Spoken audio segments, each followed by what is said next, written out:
Last time, the Chieftain's New Year's greeting morphed from a quiet family affair, complete with a hilarious matchmaking attempt by his own daughter, into the most insane episode of corporate one-upmanship ever. His top officials didn't just bring gifts, they brought paradigm shifts. Cripple, the former potter, kicked things off by unveiling 2 priceless, national treasure-level porcelain vases. He was immediately outclassed by a prefect presenting blueprints for a clipper ship so fast, it was practically a spaceship on water. Then the research nerds dropped a casual black tech bomb, a functioning mechanical clock, instantly revolutionizing time itself. But the grand finale obliterated all expectations. The Power Research Institute rolled in with a working, rideable, steampunk steam locomotive, laying tracks in the Chieftain's courtyard and officially kicking off the Industrial Revolution. This wasn't a holiday. It was a full-scale technological arms race. These men had long been intensely curious about the mysterious Power Research Institute. The steam engine was a device only found in a few confidential units, and the dirty, hot steel mills. Ordinary people never got to see it. Today, Lin Fei was going to make a name for the Power Research Institute in front of everyone. Section by section, the prefabricated tracks were brought in. The craftsmen, as if assembling building blocks, quickly laid out a 20-meter-long U-shaped curve in the front yard. Lin Fei ran over again. "Chief, can we lay track into the backyard? Also, I'd like to dig up a section of the path in front of the main hall and embed the tracks in it to ensure no one trips. Otherwise, the track won't form a closed loop and we'll only be able to run back and forth, not in a circle." "No problem. Do as you see fit. The backyard is yours to use as well." Yu agreed readily. "Great." Lin Fei waved his hand excitedly and led his men toward the backyard. Soon the clanging sounds of hammering echoed from the courtyard. He then directed the craftsmen to quickly dismantle the brick path in front of the main hall and seamlessly embed 2 steel rails, no thicker than small water pipes, into the ground. Watching this major commotion, the prefects beside you began to whisper amongst themselves. "What's all this about? Winding 2 iron rods around on the ground? What's it for?" "It looks like a children's toy. What great use could it have?" If he hadn't been standing there, he would have already found a place to rest. "A toy? This toy is a fine thing. All of you, watch carefully. When the chief tells you to build this thing in your own prefectures, don't say you don't know how." Hearing this, they all frowned. 这事儿各府都要见。Jin Yan quietly sidled up to Hercules and asked in a low voice, "Brother Li, what exactly is this? Please, enlighten me." Seeing it was him, Hercules smiled and reminded him. "Prefect Jing, you'd better pay attention. If this thing gets built, the mines in your prefecture and mine will definitely be the first to be equipped with it." "For mining?" Jin Yan's interest was immediately piqued. The surrounding prefects also immediately pricked up their ears. Hercules didn't keep them in suspense, since everyone would see it in a moment anyway. "This thing is a type of vehicle. It can only run along these 2 iron rails. See those boxes over there? The vehicle is inside." "It can only run on rails? Isn't the cost too high? What's the advantage?" "하르냐, 好处多了都是了。第一，不用人推。第二，不用动物拉，它跑得比马快，拉得比牛多。你说好不好？" Xixin, the prefect of Liang, was the first to react, exclaiming in amazement. "Doesn't need people to push, doesn't need animals to pull, runs faster than a horse and pulls more than an ox? Wouldn't that make it a boat on land?" Slap! Hercules smacked his palm down hard. "Brilliant! The prefect of Liaoyang's analogy is perfect." Hercules scanned the crowd. "You've all seen sand tables and ship models, right? The railway before you is like a river, and that steam locomotive is like a boat. A boat can only travel in a river, and this train can only run on the tracks. Just think, if we expand this railway 1,000 times over and build a bigger vehicle to put on it, how awesome would it be for transporting people and goods?" The crowd was only half understanding, but they all grasped the importance of this thing from Hercules' analogy. A boat on land. The value and influence of this thing could absolutely not be underestimated. While everyone was buzzing with discussion, Lin Fei and his team had already finished laying the tracks. With the mess cleared away, Lin Fei returned to the front yard. He and another researcher grunted and groaned as they carried out the wooden box containing the locomotive. Don't be fooled by its small size, only about a foot wide and less than half a meter tall. It was heavy, weighing at least 100 jin. This was the real deal, a solid chunk of iron from top to bottom. The two men carefully placed the dark locomotive on the tracks and pushed it to the open space in front of the main hall. Only then did Lin Fei walk up to the crowd and proudly announce, "Chief, this is the model of the Fen Jin prototype steam locomotive." You squatted down curiously, holding Wu Lan. The others swarmed around, craning their necks to get a look at this thing hailed as a boat on land, to see what was so amazing about it. Adults and children, 3 layers deep, surrounded the small train, blocking all paths. The entire locomotive was painted a low-key, luxurious black, with the cylindrical boiler a flamboyant red, adorned with black lines and components in their original metallic color. It looked quite striking. Lin Fei began his performance. "Chief, Fenjin uses a 4-6-8 wheel arrangement. The 2 small pairs in the front are leading wheels, the 3 large pairs in the middle are driving wheels, and the 4 pairs at the back are trailing wheels. Overall, it's not much different from the blueprints you provided." You were well versed in these figures. Lin Fei's speech was mainly for the benefit of the country bumpkins next to him. Have you tested the speed? What's the load capacity? If it were scaled up to full size, would the parameters meet the standards? Lin Fei paused, then changed the subject. "We haven't tested a full-scale version yet, so I can't make any guarantees, but this model can travel 50 kilometers in 1 shichen. As for the load, don't let its size fool you. It can pull 2,000 jin on flat ground without any problem. It can go uphill too, just a bit slower." Hiss!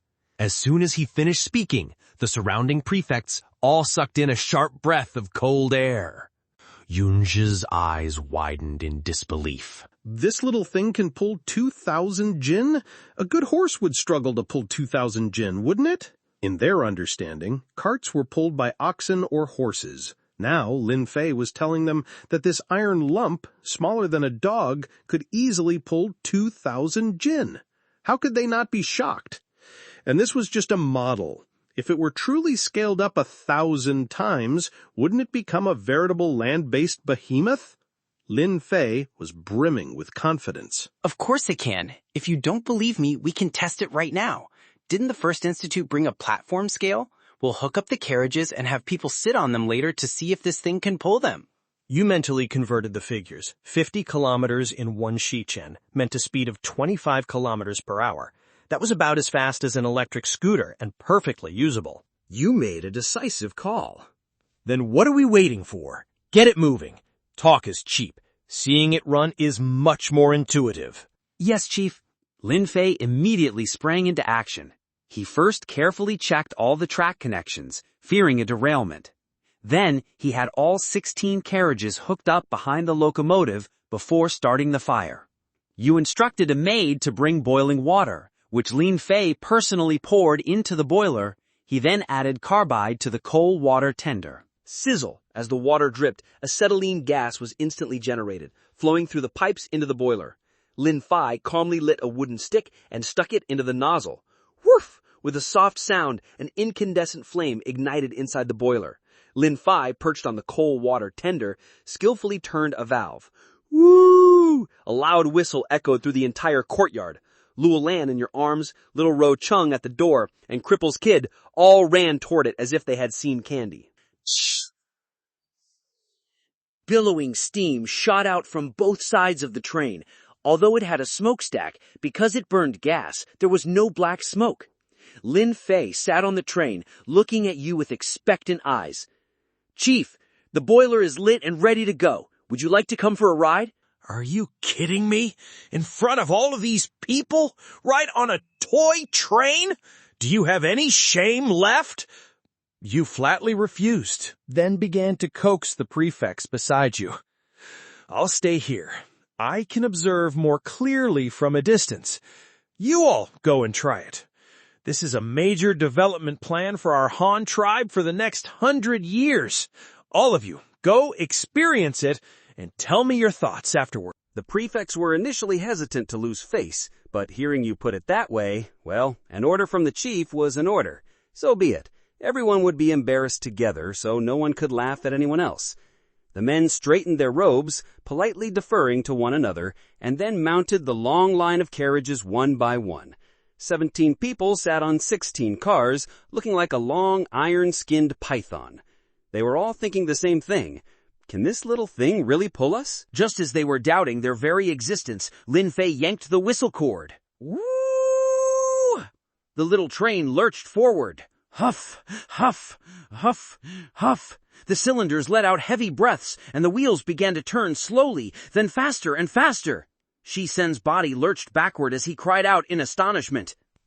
It's moving! It's really moving! The 17 of us must weigh over 2,000 jin combined. This little iron lump is actually pulling us. Jin Yan sat on the speeding little train, feeling the wind in his face, and couldn't help but exclaim, Marvelous! Marvelous! If we make this vehicle bigger, the coal production in my Dongxin prefecture could increase by more than 10-fold. Yun Ji, while experiencing the pushback sensation, was already starting to calculate the costs. I just wonder if the consumption is high. I saw just now that this thing burns carbide, right? Is it expensive? Yeah, so if you're new to keeping plants, try something like a snake plant or a ZZ plant. They're pretty easy to take care of.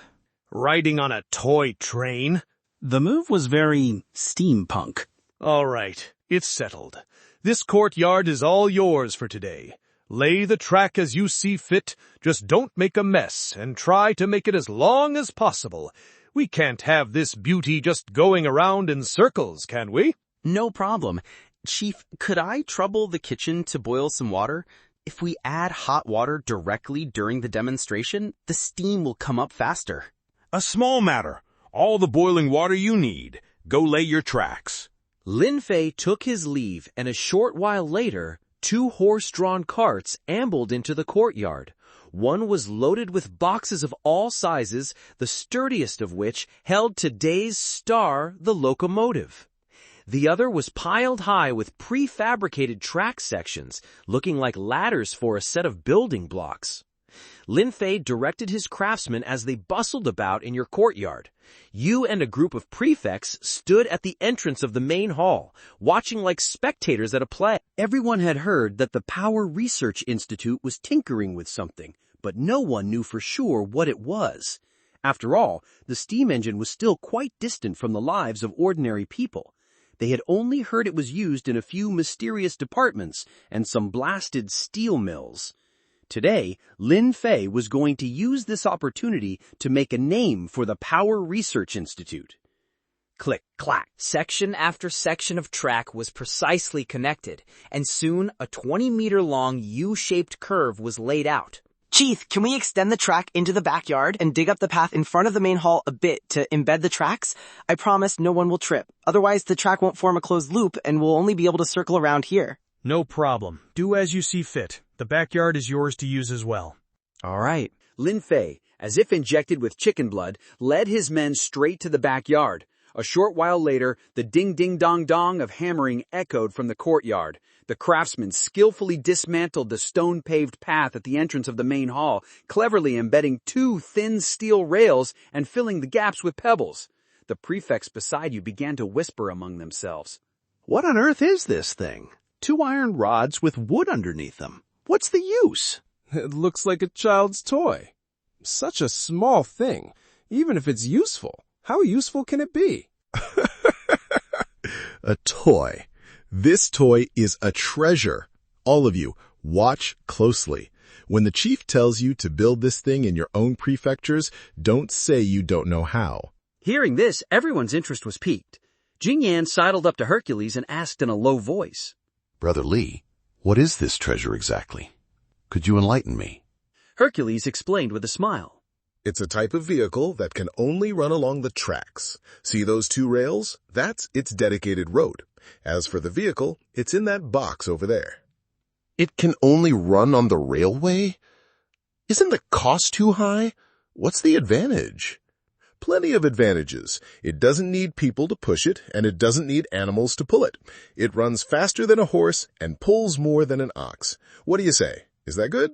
Doesn't need people to push, doesn't need animals to pull, runs faster than a horse and pulls more than an ox. Wouldn't that make it a boat on land? Brilliant! Just like a ship model, this railway is the river and this train is the ship. Magnify them 1,000 times and you can transport people and goods. Although the crowd only half understood, they all grasped one thing. This was no small matter. While everyone was buzzing with discussion, the track had already been laid. Lin Fei excitedly lifted the locomotive from its box. The thing wasn't large, but it was a solid chunk of iron, weighing a good 100 jin or more. It was clearly the real deal. 2 men worked together to place the locomotive on the tracks and push it to the front of the main hall. Only then did Lin Fei step before the crowd and formally introduce it. Chief, this is the model of the Fenjin prototype steam locomotive. Yu held Lolan and crowded around with the other prefects.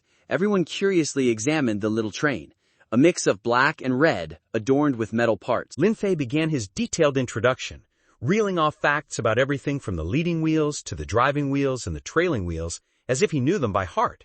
Fenjin uses a 4-6-8 wheel arrangement. Getting straight to the heart of the matter, you fired off a series of data points. Where are the test data? Have you tested the speed? What's the load capacity? If it were scaled up to full size, would the parameters meet the standards?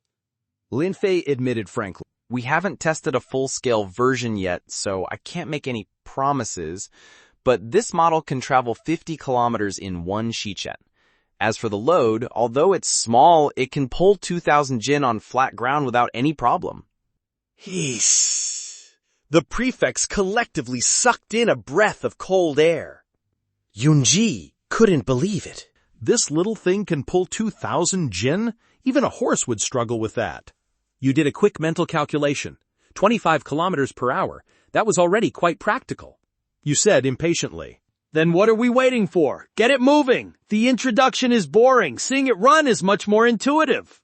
Yes, sir, Chief. Lin Fei immediately sprang into action. After checking the tracks, he hooked up more than a dozen carriages and then started the fire. Yu ordered a maid to bring boiling water, which Lin Fei poured into the boiler before adding carbide to the carbide box. Sizzle. The acetylene gas was ignited, and the boiler instantly roared to life with an incandescent flame. Woo! The locomotive blew its whistle. Lo Lan in your arms, little Lo Cheng at the door, and Cripple's kid all rushed over excitedly. Pshh! Steam shot out from both sides of the engine. Lin Fei sat on the engine, looking at you expectantly. Chief, the boiler is lit and ready to go. Would you like to come for a ride? Are you trying to get me to ride a toy train in front of everyone? You waved your hand, simultaneously cajoling the prefects onto the train. I won't ride. You guys go ahead and try it. This is a major development plan for our tribe's future.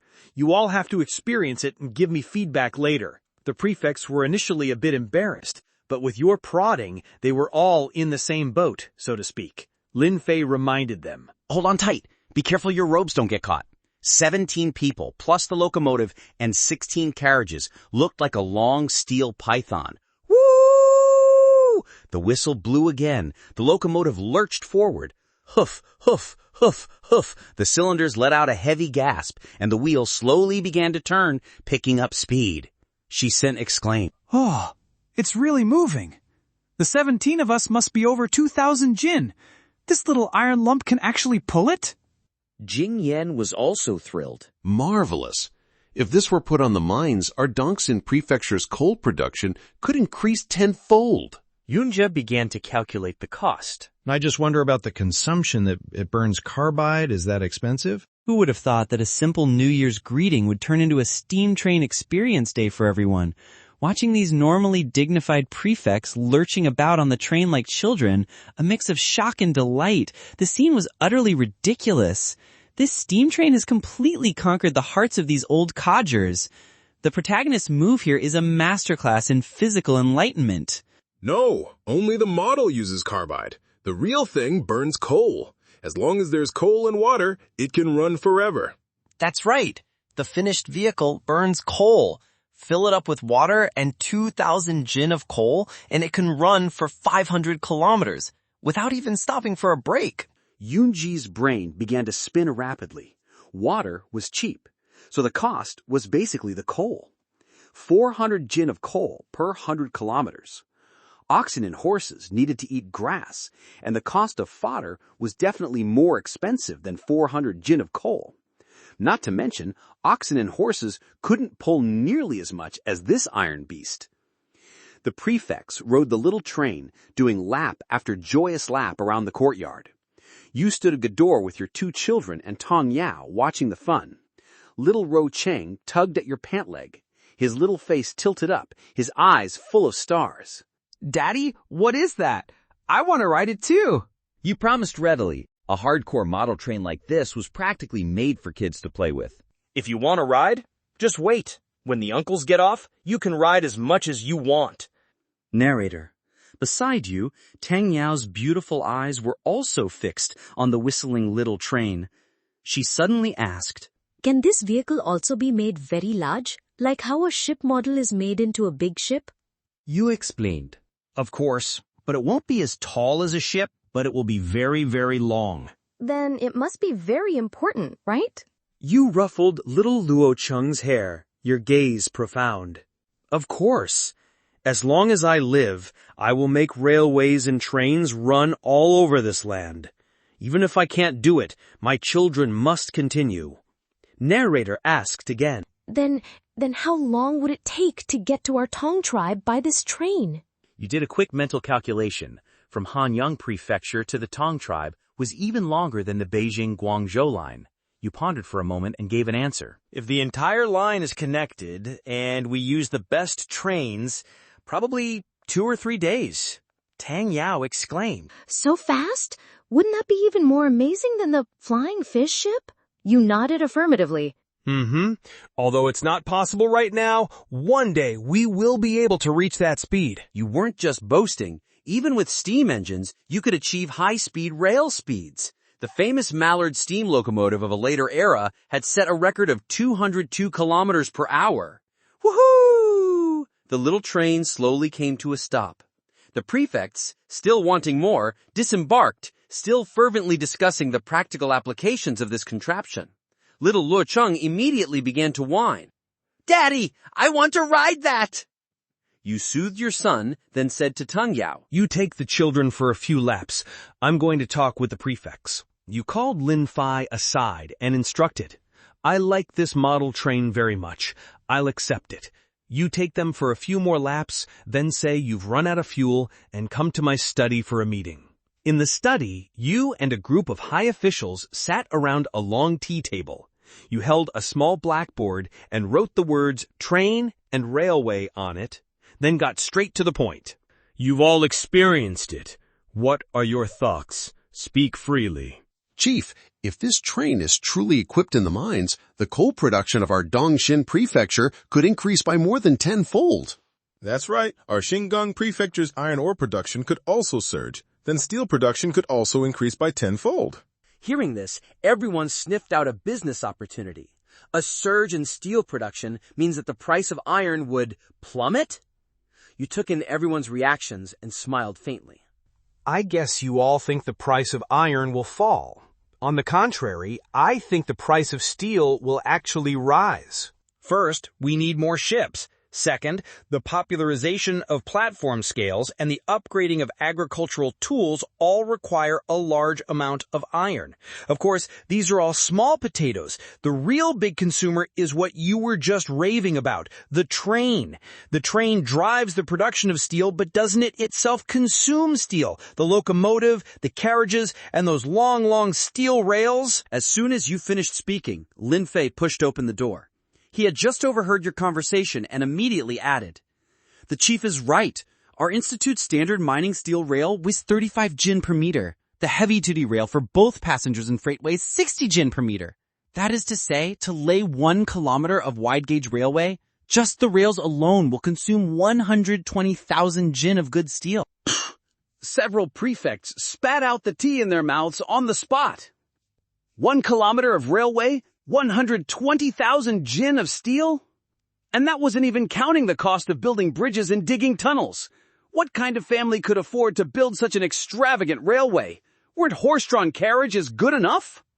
Seeing the thunderstruck expressions on everyone's faces, you said calmly, Hercules, give them our current steel production numbers.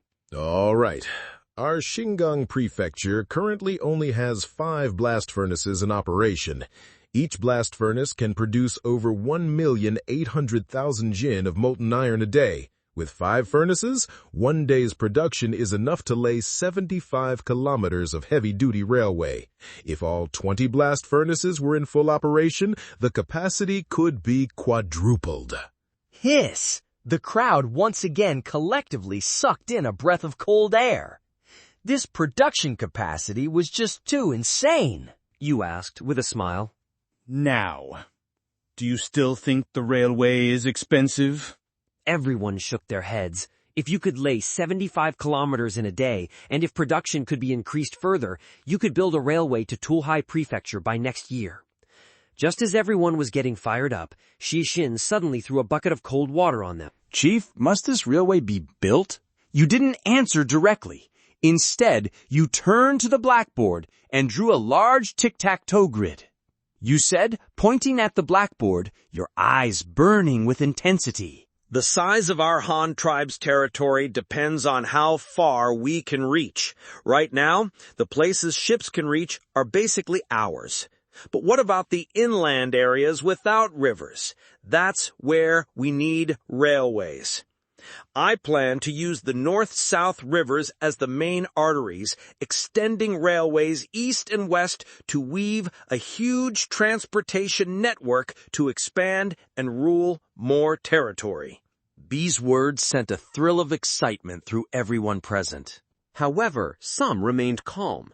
The Han tribe had just conquered Qiongzhou Island and had not yet recovered its strength. Was it really appropriate to start such a massive project now? From holy crap, that's expensive to holy crap, that's amazing, all it takes is one staggering production figure. The protagonist's suppress first then praise technique has the prefect's emotions wrapped around his little finger. Painting a grand vision is an essential skill for every successful leader. Look at him pointing at the mountains and rivers, his words stirring passions as if the whole world is already in his grasp. But no matter how big the pie you paint, you still need flour. Can this railway actually be built? To be continued. Chief, we don't have that many people right now. From Liuyang Prefecture to Tohai Prefecture, the established waterways are sufficient. There's no need to expend manpower and resources to build this railway, is there? Besides, even if we build it, that vast stretch of uninhabited land in between would make it difficult for us to even maintain the railway. A railway that long, left in the deep mountains and old forests, where we might not even be able to visit for days? I'm afraid those wild tribesmen will dismantle our steel rails.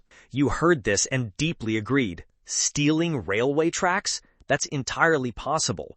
In this era, iron is hard currency.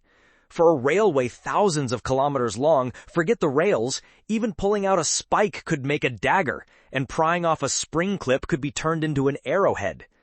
However, you never intended to start such a massive project right now anyway. You are absolutely right. I have no intention of building a long-distance railway immediately.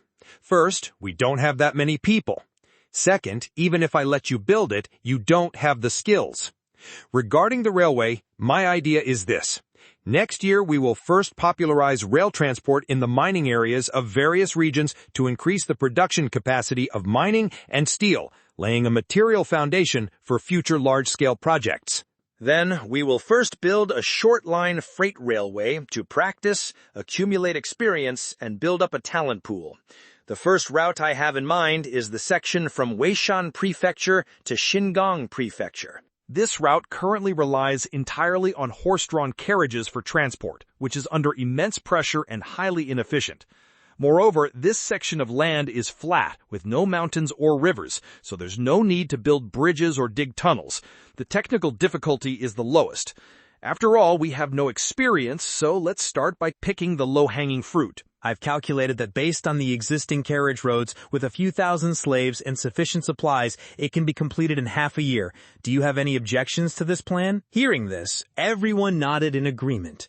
This plan was reliable. First, a small-scale rollout to increase production capacity, train workers, and accumulate experience. Then, practice on a low-difficulty route to optimize transportation and gain more experience. Once the technology, talents, and materials were in place, it would not be too late to consider a super project like the Jingguang line. Seeing no objections, you turned, erased the words on the blackboard, and rewrote a new word and a sentence. Da Ming.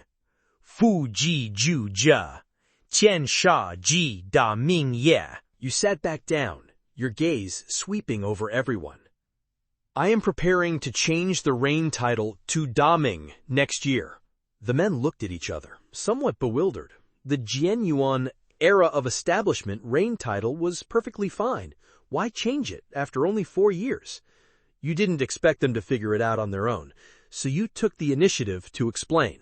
For accumulation and storage are the great mandate of the world, means that stockpiling grain and resources is the lifeblood of the nation and the foundation of the people's survival. A state without 9 years of reserves is said to be insufficient. Without 6 years of reserves, it is said to be in peril. Without 3 years of reserves, it is said to be no state at all. If a tribe doesn't even have 3 years' worth of reserves, it's basically not far from collapse. You paused, then continued. Our Han tribe has grown large, but we cannot lose this tradition of storing food. Our development has hit a bottleneck, and we are unable to expand outwards. We can take this opportunity to consolidate our internal affairs. I plan to propose a new development plan starting next year. The theme will be just 2 words, accumulation and storage. The most important thing is grain, followed by cotton and cloth. My initial goal is to store enough food and clothing to supply the entire tribe for 5 years within the next 5 to 6 years. Storing grain was a strategic level task for a nation. The country of your previous life had strategic grain reserves sufficient for the entire population to eat for 8 years without planting a single grain. That was the foundation of a nation's confidence. Although the Han tribe did not have high-tech granaries, unhusked grain could still be stored for 5 years without a problem. From building a great railway to amassing grain, the protagonist's train of thought shifts incredibly fast. One moment, he's painting a grand blueprint of a steel torrent. The next, he's emphasizing that food is heaven for the people. This move, which seems like a shift from radical to conservative, is actually a steady and solid approach, accumulating strength for the next outbreak. As expected, a qualified leader must not only know how to paint a pie in the sky, but also how to bake the pie. With the announcement of the Da Ming reign title, it feels like the whole tribe's style has changed from steel-willed straight man to cozy, home-oriented man. Corn has a short shelf life. What people don't eat can be used to feed pigs. 3 gin of corn for 1 gin of pork. That's a good deal. Turning corn into fragrant pork enriches the people's tables, allows them to afford and eat more meat, improves the national physique, and makes them grow taller. Doesn't that make the country stronger? The ancients said that you, the great, controlled the floods for 9 years, and King Tang fought drought for 7. The reason the country didn't collapse was because it had deep reserves and had prepared in advance. You thought the same. The war against the Sin tribe had consumed a great deal of energy, and now, without a surplus population to expand, it was better to use these few years to store up some grain and build up some family assets. You couldn't just do nothing and wait for the people to have babies, could you? No one present was a fool. As soon as you laid out the future development plan, everyone expressed their support.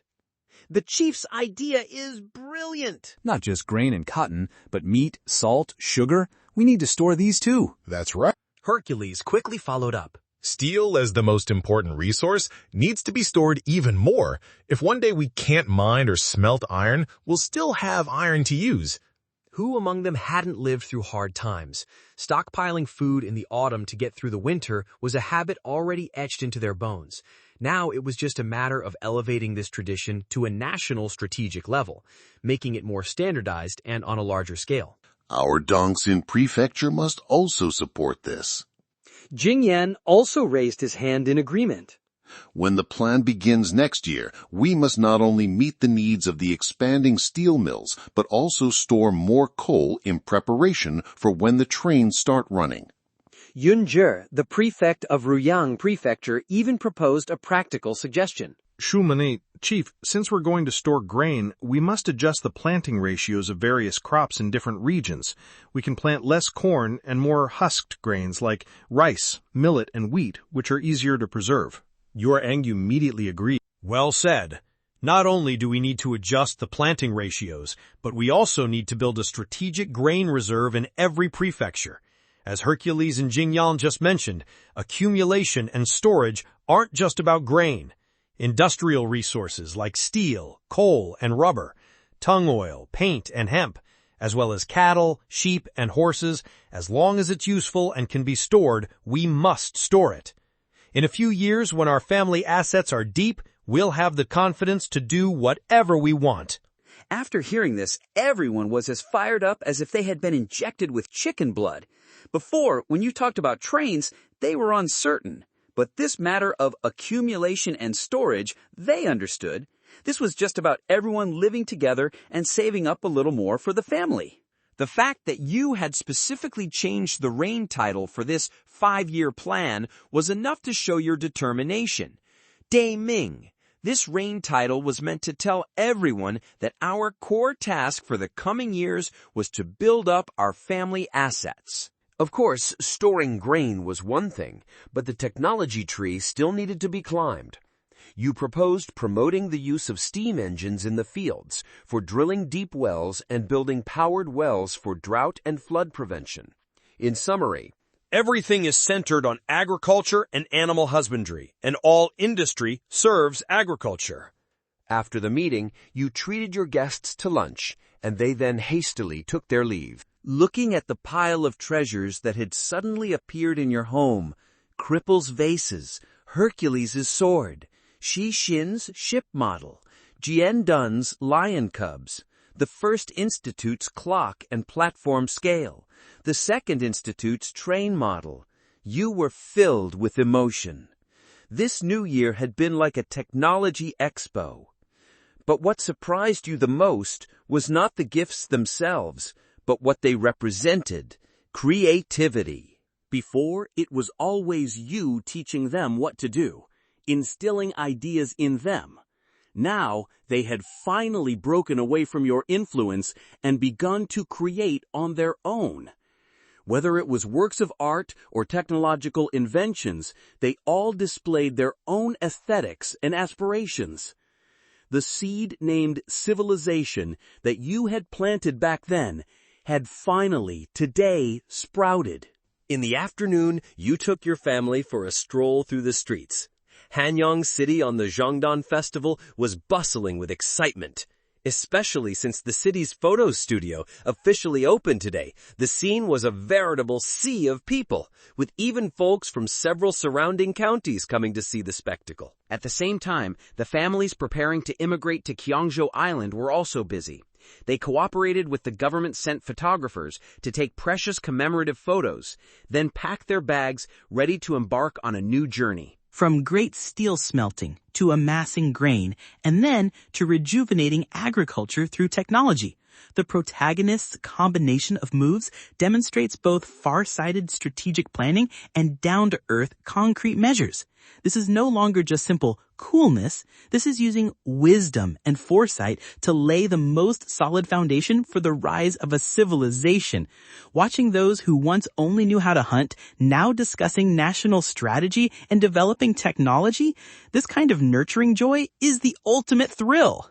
To ensure a smooth journey for the emigrants, the Han tribe officials went to great lengths. They not only dispatched a large number of horse-drawn carriages to help with the move, but also vacated the classrooms of the closed schools to serve as temporary inns. By the 20th, 1,000 sets of deluxe wooden photo albums had also been rushed to completion and solemnly handed over to each emigrant family. The albums contained not only their family portraits, but also scenic photos of the 8 Hanyang prefectures. In the future, in a strange land, if they felt homesick, they could flip through it for some comfort. These albums also served as mobile billboards, a window to showcase the civilization of the Han tribe to the indigenous people of Qiongzhou Island. With all preparations in place, a few days before the emigrants boarded the ships, an edict from Yu changing the reign title was also carried by giant eagles to the 4 corners of the Han tribe's territory. At the beginning of the new year, all prefectures and counties would uniformly change the reign title to Daming Year 1, and the national policy of accumulation and storage would be strictly implemented. Of course, in a place like Qiongzhou Island, where the people's loyalty was unstable, this would be temporarily put on hold to avoid a one-size-fits-all approach. In the first 3 days of Daming Year 1, a migration team of nearly 4,000 people, divided among 10 three-masted sailing ships, set off in a grand procession towards the south.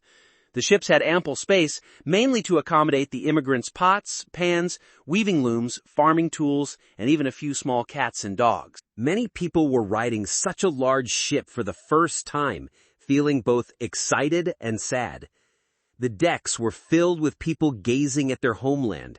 They may not have been born here, but the Han tribe had long since become their home. 3 days after the emigrants left, the momentous Daming Year 1 officially began. You symbolically planted a few vegetables with your 2 children and then began to find things for yourself to do. First, you tucked a pile of blueprints under your arm and marched to the shipyard in Luoyang Prefecture. There, a scaled-down version of the flying fish was under intensive construction. You spent several days in heated discussion with the craftsmen about the plans, delegated the tasks, and then stopped worrying about it. You then summoned Xixin, the prefect of Liuyang, to the government office. Xixin was sweating profusely, supervising the construction of a granary on a construction site. Upon receiving the order, he didn't even have time for a drink of water and rushed back. Chief, you were looking for me. You put down your teacup. Go and find me a few of the most skilled craftsmen who can make ship models. Yes, Chief. Xixin took the order and left. It was a classic case of the leader moves his mouth, a subordinate runs his legs off. A short while later, 6 of the top carpenters were brought before you. You tossed a stack of blueprints onto the table and got straight to the point. I hear you are the best at making ship models. In that case, can you make a model of a house? The craftsmen looked at each other, a bit baffled. Ship models were made to rehearse the shipbuilding process and solve technical problems. Building a house, couldn't you just build it directly? But a house had to be simpler than a ship, right? One of the craftsmen nodded. Chief, no problem. I wonder what kind of house the chief wants to build. You spread out a huge floor plan and tapped the table with your finger. I want you to create a miniature model of a palace. That's right, a palace. The Han tribe had now entered a strategic contraction, with the main theme being to build up family assets and engage in construction. Grain had to be stored, railways had to be built, and naturally, the palace should also be put on the agenda. The great cause of founding a nation, though delayed, had finally arrived. Starting construction now was unrealistic, but getting the design drawings done, selecting a site, and preparing the materials, these preliminary tasks would take several years. When everything was ready, with a single order, you could summon the workforce and get started, and the speed would be swift. A palace? What's that? A new type of house? The craftsman looked at the blueprints, his face full of confusion. On the paper were just a series of square and rectangular boxes, but judging from the staggering footprint, this was definitely a super project.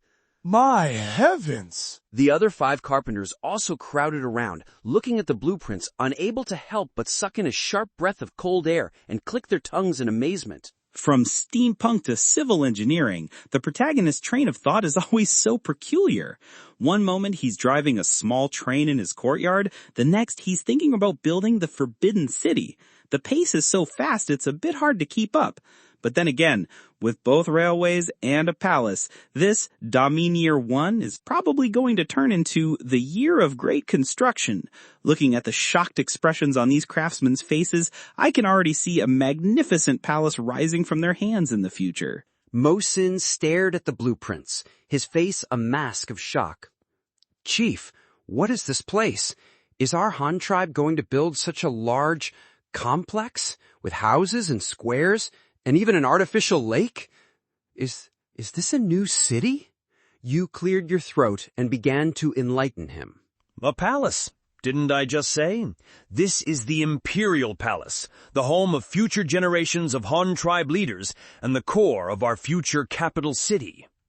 You pointed to the central axis on the blueprint, your words flying. This isn't just a place to live, it's the nerve center of the entire tribe. These 3 great halls are for meetings. Over here is the altar for worshiping heaven, and over there is the ancestral temple for honoring our ancestors. Here is my private ball court. These buildings next to it are for state banquets, for official business, and the ones in the back are for living, with bedchambers, pavilions, long corridors. In short, the more magnificent the better, the more beautiful the better. This thing is too complex, so we need to make a model first to rehearse and provide a reference for the actual construction. You guys who make ship models should understand this principle, right? Motion and the others nodded, only half understanding. To put it bluntly, the chief wanted to build himself a super-duper deluxe home, and while he was at it, include places for work, meetings, and meals. You chuckled inwardly. This is no simple home. This palace of mine is a Frankenstein's monster of a design, incorporating the essence of several famous ancient buildings from a later era. The main body of the palace was based on the Da Ming Palace of the Tang Dynasty. The 3 main halls of the front court, Hanyuan, Xuanzing, and Zichen, were laid out in a row, imposing and magnificent. On either side were the office areas for the 3 departments and 6 ministries. The rear court or residential area was a fusion of the styles of the Da Ming Palace and the Yuan Minyuan. It needed to have the grandeur of the Da Ming Palace and the elegance of the Yuan Minyuan, preferably with some unconventional elements of East-West fusion. You even pioneered a Western palace. Why? When you retired, you couldn't just hang around in the rear palace competing with your son for space, could you? When the time came, you would move to the Western Palace to live out your retirement, write books, and climb the technology tree. Wouldn't that be wonderful? You also took out detailed structural diagrams and draft sketches. After looking at them, Moishin and the others were completely dumbfounded. The grandeur of this building was completely beyond their imagination. From the palace gate to the Han Yuan Hall, the square alone was half a kilometer wide. The Han Yuan Hall itself was to be built on a 15-meter-high platform. My heavens! Just to build up this platform, how much earth would be needed? Mo Xin asked tentatively. Chief, with so many great halls to be built on high platforms, this earth, where will it come from? You were already prepared, pointing to the location of the Taiyi Pond in the rear court. See this Taiyi Pond here? It's an artificial lake, understand? Oh! Moishin and the others instantly understood. Wasn't this the same principle as building a city wall? The earth dug out for the moat was used to build the wall. The same went for the imperial palace. The earth dug out for the artificial lake would be used to raise the foundations. Perfect! You don't need to worry about the foundations. Your task is to create a model of the buildings on top for me. The dogong brackets, the pillars, the beams, all must be tall and grand.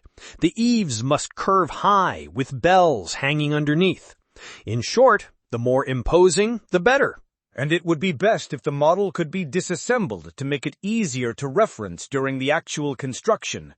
Work hard, and when the palace is completed in the future, I will make you officials in the Ministry of Works. You painted another grand picture for them. They didn't know what the Ministry of Works was, but they knew that anyone who could work in the Imperial Palace was definitely a high official. Mo Xin, along with the other craftsmen, bowed deeply in excitement. Thank you for your trust, Chief. We will absolutely not fail to live up to your expectations. From boat on land to castle in the air, the protagonist's imagination has broken through the heavens. This isn't just building a palace, this is practically recreating a lost civilization. The grandeur of the Daming Palace, the elegance of the Wanminyuan, plus the user-friendly design of the Western Palace. This move has completely mastered architectural aesthetics and pragmatism. Watching these craftsmen go from bewildered to fired up, I can almost see a palace even more magnificent than the Forbidden City slowly rising.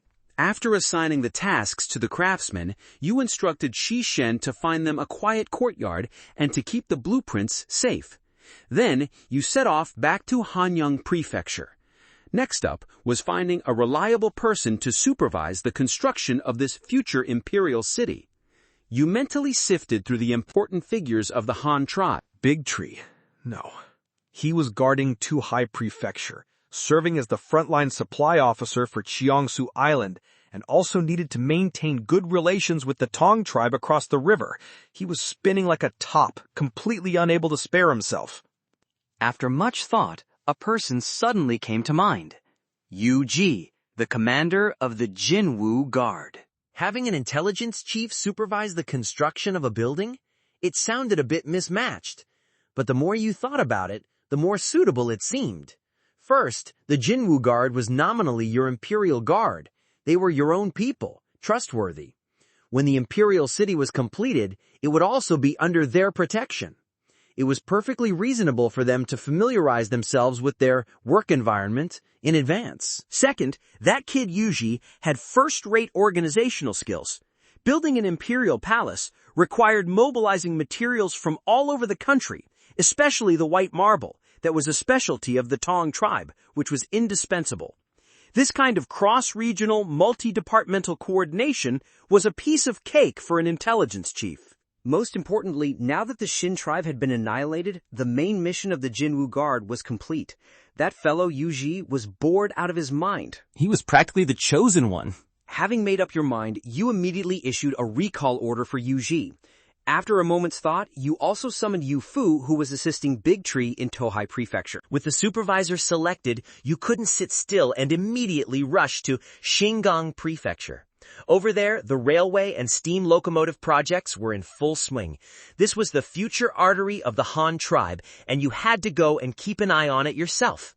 At the same time, on the distant island of Qiongzhou, a revolution in farming methods was quietly unfolding. Shanghe Village, Xinhua Prefecture. Jing Chun, the agricultural technician sent by the prefectural government, had already been staying at the home of villager Guan Teo for several days.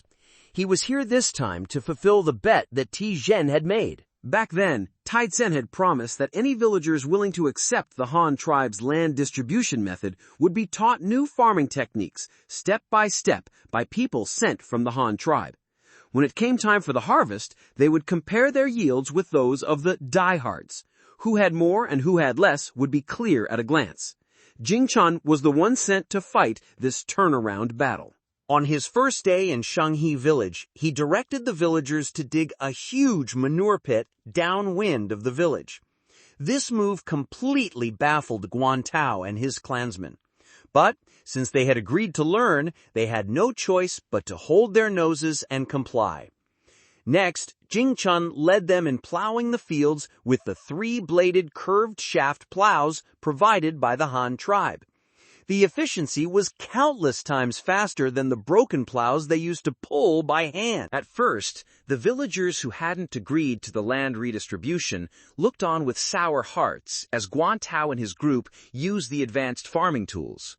But unexpectedly, 3 days later, the same oxen and plows were voluntarily lent to them. Although you don't yet understand the benefits of the new rules, we are ultimately one family. We should still help where we can. I believe that when you see the yield from my farming, you will eventually come around. These words warmed the hearts of the diehards, but Jing Chun's next move once again left everyone confused. The land was plowed, but he wasn't in a hurry to sow. Instead, he led Guan Tao and his group to the riverbank to dig up rotten mud. This time, even Guantao couldn't sit still, stomping his feet in frustration. Brother Jing, you're just messing around. The land is all tilled and you're not planting seeds, but running over here to dig up mud? If we miss the farming season, the harvest will be ruined. Jing Chun, however, calmly explained. Brother Guan, don't worry. According to the method our chief taught us, farming requires fertilizer. The best fertilizer is human and animal waste. But since you don't have this habit, we can only use this river mud as a substitute. Rest assured, as long as we spread this river mud on the fields, even if we plant a couple of days late, the yield will definitely be higher than theirs. I have no pressure at all about beating them. Guantao was skeptical. Really? Just this rotten mud can make the grain grow more? Jing Chun patted his chest in assurance. Brother Guan, you just wait and see. Guantao gritted his teeth. Well, all right then. Everyone, listen to Brother Jing. Dig the mud. On one hand, there are grand palace blueprints. On the other, there's down-to-earth digging of manure pits and scooping of river mud. The protagonists grasp with both hands, and both hands must be strong strategy is getting more and more skillful. However, using rotten mud as fertilizer, this operation sounds so unreliable. Is Jing Chun confident, or is he just spouting nonsense with a straight face? Let's wait and see. The pressure on Guantao was now greater than a mountain. He knew that with the Han tribe in control of this land, he and the other natives couldn't win a fight against a stronger force. The best way to survive was to go along with them. But this land reform had touched everyone's cheese, and he, the clan elder and nominal village chief, had not stood with his villagers, but had instead sided with the Han tribe. If they lost this farming competition, his prestige in the village would plummet. The villagers' spit would be enough to drown him. Look! See what happened? I told you not to side with us, to go lick the boots of those outsiders. And what's the result? They took our land, we're using their methods, and the harvest will be even worse than before. The mere thought of the villagers pointing at his back and cursing him made Guantao's scalp tingle. That was why he was so invested in this matter of Jing Chun digging up mud. In the fields, the two groups formed a stark contrast.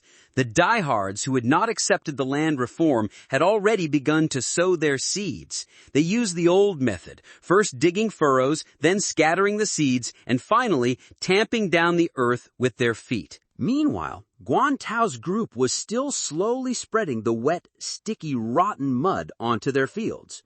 Once they had finally finished applying the fertilizer, Jing Chun took out a string, pulling it taut to measure, fussing over row spacing and plant spacing as if he were doing embroidery. Now the difference between the two sides was even more obvious. On the diehard side, the rows and plants were spaced so far apart you could race a horse between them. But on Guantao's side, following Jing Chun's instructions, the planting was incredibly dense. Once the corn grew, a person probably couldn't even squeeze through. This made the diehards even more gleeful, their jeers rising and falling. That agricultural technician from the Han tribe must be a fool, right? We've farmed this land for years. Its strength has long been depleted. And he's planting so densely? I'm afraid they won't get a single ear of corn. Exactly! Does he really think planting more will give him a bigger harvest than ours? How naive! So this is all he's got. On one side, traditional empiricism. On the other, unscientific, dense planting. This showdown, a battle for land and dignity, was thick with the smell of gunpowder. Guantao's mood right now was probably more thrilling than a roller coaster ride. Is Jing Chun's unconventional approach a masterstroke of superior knowledge or the blind fumbling of an incompetent commander? This is no longer just a farming competition, it's a high-stakes gamble for the future of the entire village.